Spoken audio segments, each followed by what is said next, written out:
Már egy múltkori videóban bemutattam, honnan jön úgy igazából a streamelés, ki volt az első streamer, meg mi volt a Twitch története, de nyilván abban a videóban már nem fért bele, hogy az igazi kezdeteken túl arról is beszéljünk, hogy kik azok a streamerek, akik már a Twitch idején segítették annak a platformnak az igazi népszerűségét.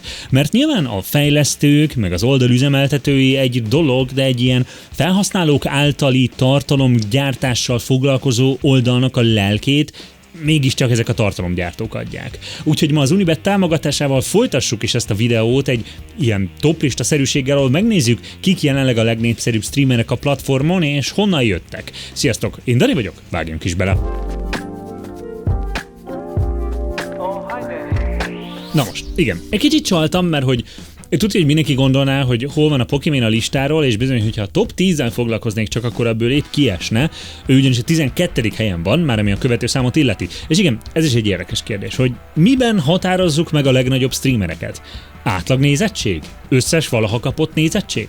Azt gondoltam, hogy a követőszám egy egész jó mérőszáma annak, hogy ki milyen hatással volt valaha a platformra, mert például mondjuk, hogyha megnéznénk a csak jelenlegi nézettséget, akkor nyoma lenne Ninjának a listán, pedig szerintem egyetérthetünk abban, hogy meghatározó volt a Twitch történelmében. Szóval megnéztem ezt a különböző toplistákat, és azt a felsorolást választottam, amin a legtöbb olyan név van, akiről úgy érezzük, hogy tényleg sokat tett a platform felfuttatásáért.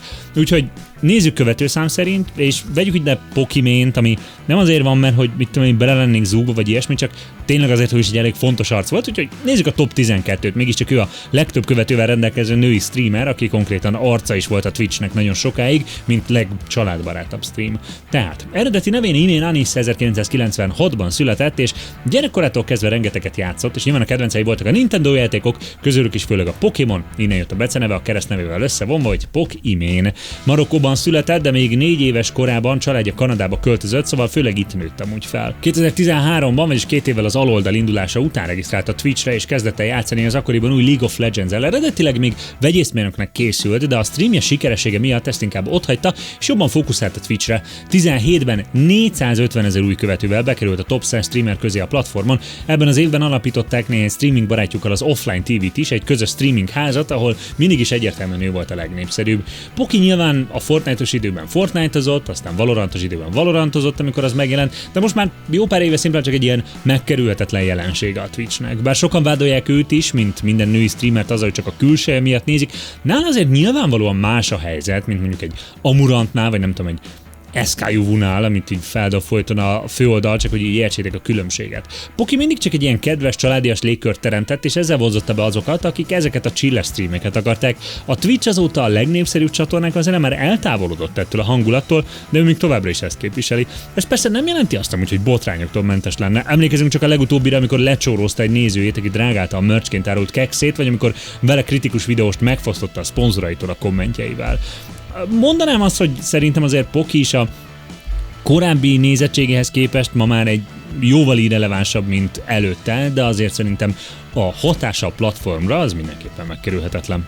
El Mariana egy relatíve friss érkező ezen a listán. A 98-ban született mexikói srác, eredeti nevén Osvaldo Palacios Flores 2020 nyarán kezdett el Twitchen streamelni, főleg az akkor még friss Warzone-t. A következő hónapokban azon szerencsések közé tartozott, akinek a Warzone stream klipjeit felkapta a TikTok, és így alig néhány hónap alatt baromira megnőtt a nézettsége. Már egy évvel azután, hogy elkezdett streamelni, átlag 20 000 néző nézte, akkor már mindenféle játékot, egyebek közt Minecraftot is, amivel szintén népszerű lett, hiszen belépett egy híres spanyol nyelvű SMP szerverre, a QSMP-re. Igazából róla jóval kevesebbet lehet elmondani, pont azért, mert ennyire nemrég kezdte, talán még a becenevének története lehet vicces. El Mariana ugyebár egy női név, miért választaná ezt egy férfi streamer? Nos, amikor gyerekkorában a haverjaival játszottak egy játékot, ami... Na jó, ez volt az én kamaszkorom egyik nagy MMORPG-je is az Old School RuneScape mellett, a Tibia. Ebben a játékban pedig összeházasodhattak a karakterek, ami mindenféle előnyökkel jár, viszont női és férfi karakter kellett hozzá. Osvaldo vállalta magára, hogy női karakterrel lesz, így ragadt rá az El Mariana becenév, most már pedig közel 10 millió Twitch követővel le sem fogja mosni magáról soha. Igazából az ő jelentősége a platformon abból a szempontból lehet érdekes, hogy amúgy ezen az egész listán ő az egyetlen, aki elmondhatja magáról, hogy kifejezetten a TikToknak köszönheti azt, hogy ennyire népszerű streamer lett. Na és akkor belépünk a top 10-be, Shrouddal az élen, vagy hát a végén. Shroud, azaz Michael Grziek sztoria szívet melengetően édesapjával indul, aki nagy PC építő és gamer volt, ő mutatta meg neki először a Counter-Strike-ot. A kis Michael képességei a játékban megkérdőjelezhetetlenek voltak, és részben ezért is kezdett el streamelni. Saját bevallása szerint nagyon sokáig konkrétan csak magának.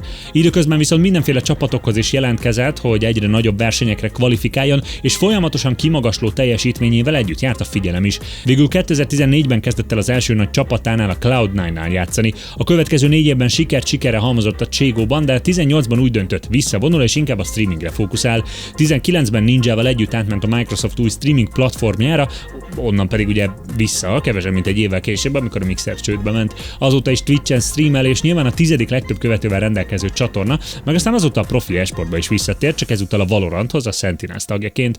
Nála igazából talán a legegyszerűbb megmagyarázni a sikerét. Shroud egész egyszerűen elképesztően ügyes FPS játékos. Sorra bármilyen játék kerül elé, mindig bizonyítja, hogy egész egyszerűen messze kiemelkedik mindenkitől, szóval bármit akarsz tanulni az FPS-ekre, vagy csak nézni, ahogy egy igazán profi játszik, akkor Shroudot fogod választani. Ez garantálta számára azt a közel 11 millió követőt, aki ma is van, és azt is, hogy szinte bármivel játszhat, ami érdekli, a közönsége hű marad hozzá. Juan S. Guarnizo, akinek amúgy ez az igazi teljes neve is, egy kolumbiai streamer, aki szintén nagyon régóta van jelen amúgy a platformon. 2016 óta streamel, de sokáig csak egy átlagos streamer volt, ami már nyilván a spanyol ajkú közösséget illeti.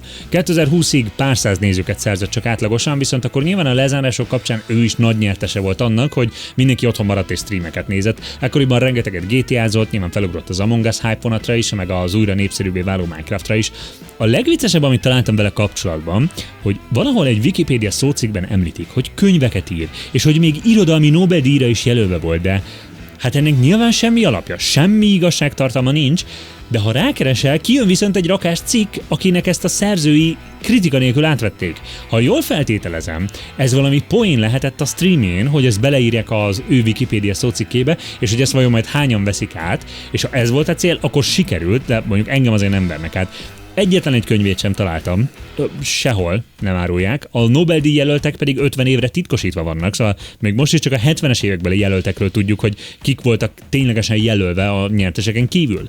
Lényeg, Guarnizo még mindig bőven 11 millió feletti Twitch követővel meghatározónak számít a spanyol ajkú stream közösségben, de azért nézettségben már jelentősen visszaesett. 2020 és 23 között rendre átlag több tízezren nézték, ahhoz képest a jelenlegi 4-8 ezer kifejezetten kevésnek számít. Tifjúval is foglalkoztunk már annó, amikor híres streamerek korai klipjeit gyűjtöttem össze, de röviden megint. Fiatal korában a tesóival otthoni oktatást kaptak a szüleiktől, és szabadidejükben elkezdtek egy akkoriban a YouTube-on nagyon népszerűnek számító prank meg kihívás csatornát csinálni, a Juke Squadot. Itt találhatók a Tifjú tesók, ahogy mindenféle őrültségeket csinálnak floridai házuk kertjében meg a strandokon. Tifjú aztán elment az FPS-ek felé, és 2014-től csinált egy saját gaming csatornát, ide töltött fel Call of Duty meg Destiny videókat, és ezzel együtt streamelni is kezdett, ekkor még csak pár száz nézőnek. 2016-ban talált rá az H1Z1-ra, és innen egyenes út vezetett 2017-re a Fortnite-hoz. Talán közrejátszott a sikerében az, hogy Tifjú gyakorlatilag egy az egyben úgy nézett ki, mint az egyik alap Fortnite skin, a későbbi főhőssé is váló Jonesy, de nyilván az is, hogy ügyes volt a játékban. Tifjú ebben a kezdeti Fortnite hullámban 2017 nyarán hatalmasra nőtt a Twitchen, és éveken keresztül volt a top streamerek között, nagyjából azzal együtt, ameddig a Fortnite is toppon volt.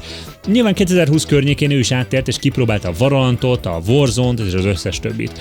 Érdekes módon 2020 nyarának ő inkább vesztese volt, amikor minden más streamer épp felemelkedett, neki kb. Felére zuhant az átlag nézettsége, és soha nem ért el már ugyanazokat a számokat, mint 17 és 20 között a Fortnite-ban. 23 áprilisában egyszer csak eltűnt a streamekről, és több havi teljes csend után júniusban bejelentette, hogy visszavonul egy kis időre. Ez a kis idő novemberig tartott, amikor is bejelentette, hogy megy a Kikre streamelni, és azóta ott van. Ennek ellenére Twitch accountja még létezik, és mutatja, hogy 11,5 millió követőt ő is összeszedett. Na de, a listán a ténylegesen legújabb versenyzőnk Kai Cenat, aki egyáltalán online tartalmat gyártani is csak 18-ban kezdett, de Twitchen konkrétan 2021 februárjában bukkant fel először, és ez alatt a 3,5 év alatt szedte össze azt a majdnem 12 millió követőt, aki van. Szóval, én őszintén, de tényleg, de komolyan megpróbáltam végignézni Kai Cenat legelső YouTube videóját, amiben bemutatkozik, egyszerűen képtelen vagyok ezt kibírni. Én abszolút a YouTube-on nőttem föl, és teljesen értem, hogy az erőteljes beszéd és a hangerő hozzátartozik, de hogy ez így mi? Welcome to my YouTube channel! Oké. Kai Cenat mindenféle vlog, reakció, prank és sketch videókat ígér a nézőinek. Szuper! Prank videókat csinált is sokat, meg reakciókat, aztán 3 évvel később elkezdett élőben streamelve is ugyanígy ordítozni, és nagyon sok nézőt maga köré gyűjteni. Igazából kicsit úgy érzem, hogy Kai Cenat önmagában egy teljesen külön videót érdemelne, hiszen szerintem az emberek többségének inkább az internetes agyrohadás jut róla eszébe. Ő tette népszerűvé a Riz, a Gyat, a Phenomtex kifejezéseket az interneten, és meg annyi botránya is volt. Utcai zavargás, egy PS-et osztogatásból, teljes melszélességgel bevédett egy erőszaktevőt egy lánnyal szemben, ami az ő házában, az ő buliján történt, és még nagyon sok más. De a lényeg, hogy erre a stílusra egyszerűen vevők az emberek. És nem teljesen érdekel az, hogy egyesek szerint a személyeskedés nem fér bele egy ilyen top listába, én akkor is megteszem. A listán szereplők közül Kai Cenat egyértelműen a legkárosabb streamer, és kifejezetten aggasztó szerintem, hogy mennyire népszerű, de hát ez van. The Graph G, igazi nevén David Canovas Martinez, eredetileg még 2012-ben kezdte el a YouTube csatornáját, nagyon egyszerű kis kód gameplay elé, és ide töltögette fel a videókat, nem túl nagy nézettségnek. 2017-18 környékén kezdett felkapott lenni, ő is a Fortnite sikereinek köszönhetően. Nyilván ezzel párhuzamosan már a Twitchen is elég nagyra épült. Nyilván amúgy, hogyha a nézettséget nézzük, akkor ő a legnagyobb spanyol nyelvű Twitch streamer, ami ugye azért elég nagy szám a második legnépszerűbb nyelven, de ez nem jelenti azt, hogy ővé a legtöbb követő. Lesz még a lista első 5 helyén más spanyol nyelvű Twitch csatorna. Amit viszont még fontos említeni, annak idején már foglalkoztunk a legnézettebb Twitch pillanatokkal. Nyilván ez a lista azóta átalakult, de továbbra sem elhanyagolható az a stream, ahol The Graph Key bemutatta a saját Fortnite skinjét. Erre az egyetlen pillanatra 2,4 millióan voltak kíváncsiak élőben, és azóta is csak legfeljebb esport döntőnk vagy eBay hatalmas szabású boxmeccset tudta lenyomni. Nyilván sokkal nagyobb összegért szervezett rengeteg más streamer jelenlétében lévő nagy eseményeken. Szóval még mindig mondhatjuk azt, hogy ő az, aki a legnagyobb nézettségű szóló pillanatért felelős az egész Twitchen. Félix lengyel. Hát igen, az 5. helyen, ami kedvenc kis szőke kanadaink jön, aki annak idején egy felemelkedő esport tehetségként indult az Overwatchban, ahonnan aztán kicsit para viselkedése miatt bannolták. De hát nem is csinált semmi rosszat, írják páran, amikor ez szóba került. Azért a burkolt rasszizmus más versenyzők ellen, akiknek szimplán más a bőrszínük, az azért nem elhanyagolható. De mindegy is, az internet imádja az ilyen embereket, és Excuse is hatalmasra nőtt a Twitchen. Sikerének titkát sokan próbálták fejtegetni, majdnem annyian, ahányan a beszéde angolra fordításával próbálkoznak, sikertelenül.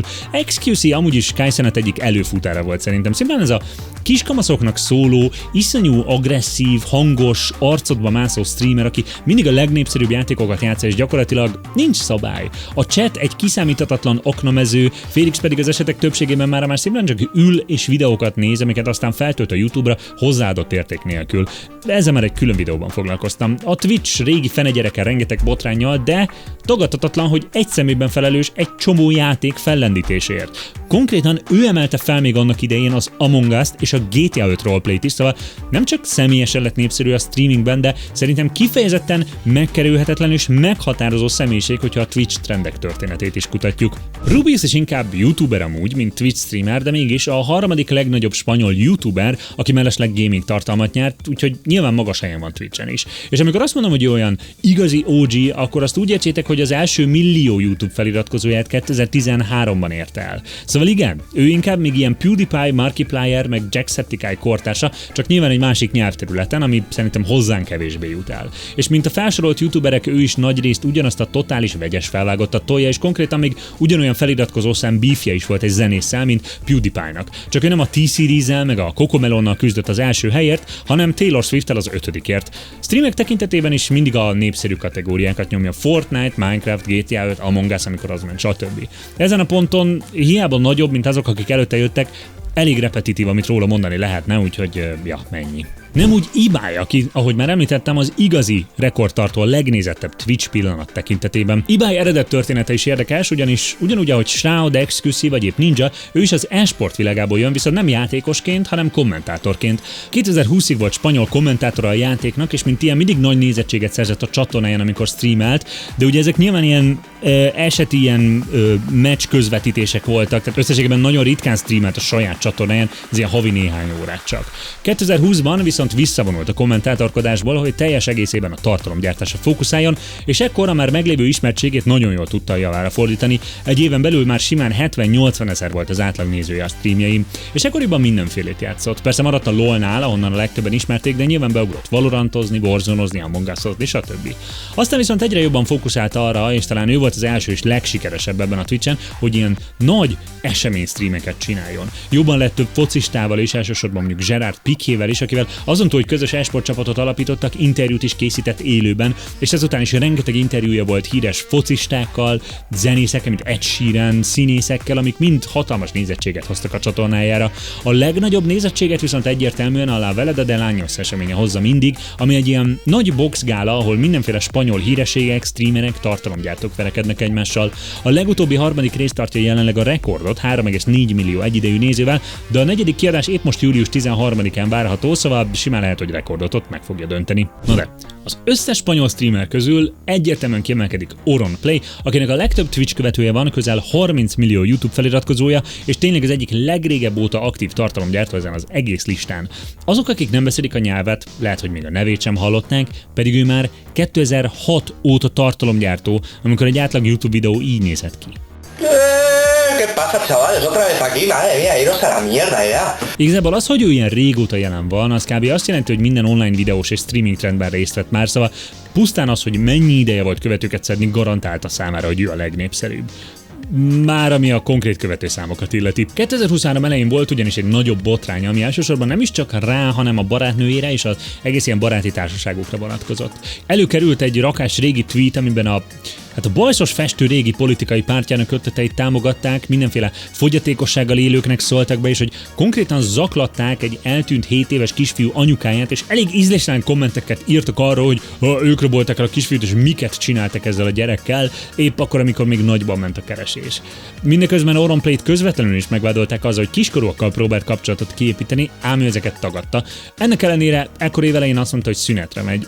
A szünet nem tartott sokáig, viszont amikor visszajött, az nagyjából felezte a nézettségét, de persze ez így is azt jelenti, hogy minden streamjét 30-40 ezeren nézik mind a mai napig. És végül igen, nem egy hatalmas meglepetés, hogy ki lehet az első helyen, ki az a nagy streamer, akiről egész eddig nem beszéltem, Tyler Blevins, alias Ninja.